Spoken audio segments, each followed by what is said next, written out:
In 2010, the earthquake that severely damaged the cathedral in Christchurch, New Zealand, was headline news all over the world.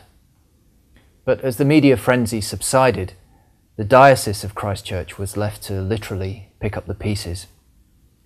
The Bishop of Christchurch, Victoria Matthews, takes up the story. The first thing was actually, it sounds absolutely ridiculous, but it's true, is to figure out that it was an earthquake, because I'd never even experienced anything more than the slightest tremor. So here I was in the middle of a 7.3 earthquake, having to figure out that's what it was. I'd studied them, but I'd never experienced one. The main thing to remember is that you can worship anywhere. One Christmas Eve, I celebrated midnight mass in a field because the day before there had been 3 consecutive earthquakes over 6. I've never felt closer to Bethlehem. I think they were all deeply, deeply disappointed because they'd lost their beloved church.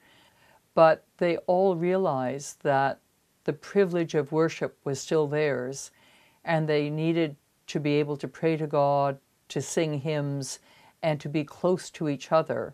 There was a sense of enormous loss, of seeing the pulpit in the cathedral broken. It was heartbreaking. On the other hand, the sense of joy, the sense of almost unbelief when we found out no one had died when the tower came down, and for days we thought they had. The joy and relief was so much more than what we felt we had lost. What are the icons, the places, the people that help you focus on God?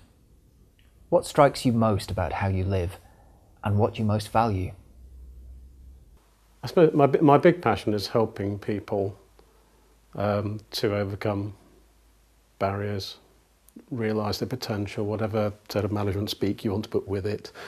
And whether that's been at work or actually now I've managed to bring some work-related things and non-work-related things together.